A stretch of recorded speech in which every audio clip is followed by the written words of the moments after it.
Hey everybody, thank you.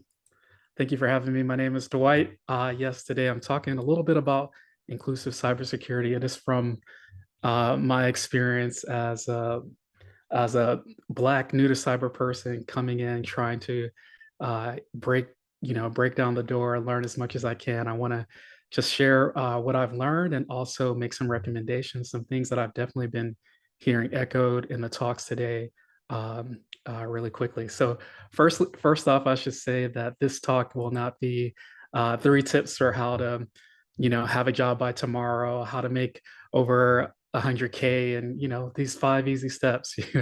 What I really like to recommend and advocate for, or even one of the signs that when you've got great leadership is when we can talk honestly about the challenges that are ahead. There will be some curves. There will be a lot of way more applications put out than calls that you get back. And because we know how difficult it is, because we know how crowded the market is right now, you are going to need a formula for resilience. So the tips that I'm sharing today are actually like, hey, this is this is important for you to recognize that hey, this is a marathon.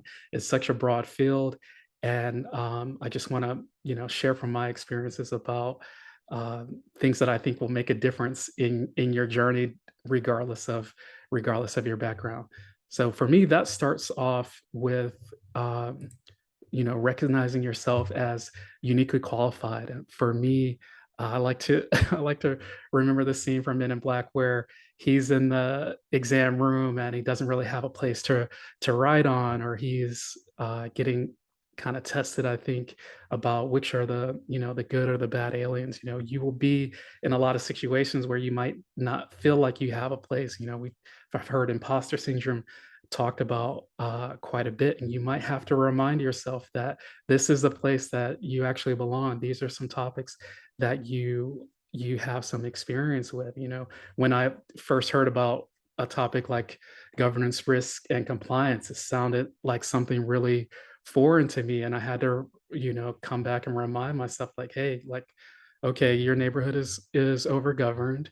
You deal with a really you deal with a ton of risk every day. You might have dealt with more risk in your commute than people can categorize in their risk registers. And compliance, we often, a lot of communities often don't have the privilege to be non-compliant. So an easy example of that is something like if you've ever tied up, pressed down, wrapped together your hair to look, less threatening, or, put on some glasses to seem like you're more friendly, just so, you're not the one that brings the risk, into the room. So we do have some experiences. We do have to recognize ourselves as qualified, and you need to have like an impossible statement, like a statement that reminds you the reason that you're there. For some of us, that's our why. For some of us, that might be something that you've been through in the past that makes you think you're invincible. I think that's a great thing to have. For me, when I think about teaching middle school, having experience teaching teenagers, and no one died. The kids survive. I survive. Like when I think about that, it makes me think. It gives me that delusion, that I can do anything, and what is in the road ahead that I've already been prepared for. And a lot of us that'll even that will definitely be about our upbringing or about this sort of way out of no way heritage that we have. We also need to learn to speak the language. Again, cybersecurity is really broad. I think you've heard in some of the talks today about different topics, but also some of the granularity in some of those topics and some of the terms. And it is really difficult to get your your tongue around all these different terms. Sometimes the acronyms are awful and difficult to remember. And so I like to encourage people, newcomers especially, to first think about it as learning a language. I'm a Thai speaker, not because I grew up in a Thai household, but because I got thrown into a situation in Thailand where I needed to learn the language really quickly. And so I found out that a lot of times I'm gonna be sitting around at tables and not really knowing what's happening, but, listening and processing and learning, and then every opportunity that I have to speak is an opportunity, okay, maybe to look silly a little bit, but, is an opportunity to improve myself. So if you're not afraid to look silly, if you're not, um if if you don't mind making some mistakes, this is a great place to be, you know. This is something great, that a great way that you can improve yourself, to sharpen your skills, and to not wait until you're in the job interview to talk about these difficult topics, regardless of your experiences. So, one mentor likes to remind me that, anything worth doing is worth doing poorly until you can do it well. So I would like to encourage everybody to get out there and speak the language. Also, you need to find a tribe. And so when I talk about speaking that language, it also helps to have a safe place to do that.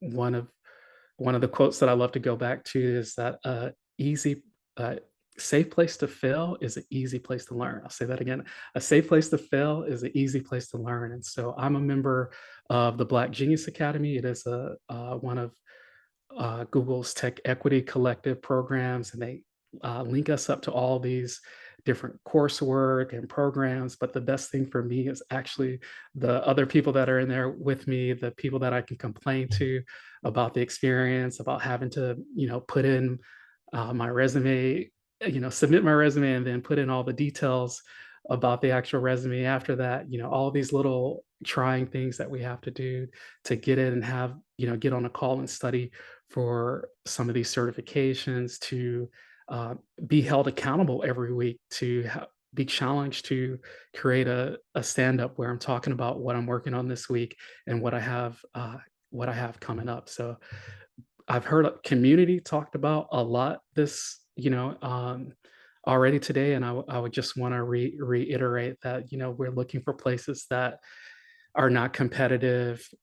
We're not looking for places that you have to have some sort of consensus or have to agree with you for you to be able to share. No, we're looking for just that accountability, that and even just that friendship sometimes. You should create a roadmap. This is something that keeps coming back up when I talk to people trying to break in. Like, just have a roadmap, and it starts with both milestones, some of these big things that you want to accomplish, but also some small things along the way that kind of show you how far you've been. And you should be aggressive and feel free to challenge yourself and see what you can accomplish, because those will be narratives that you will take into interviews, or even when you jump into a call. No one, people love to mentor, but they don't want to get on a call with you and tell you something that you could Google. But you have a much better chance of getting someone's attention when you can say, like, hey, this is what I'm looking at, this is the plan I have to pick up these skills, can you tell me if I'm on the right track? And then the last of my tips today, of course, is going to be to just track your progress, even if you have to do it privately. Um, you know, Make sure that you are celebrating yourself, celebrating your accomplishments. If you have, again, back to that community, if you have a place to do that, that would be amazing. But even if you have to do it privately, if you have to do it with your family members, like, find a way to celebrate where you've been, and to share when you can. Thank you.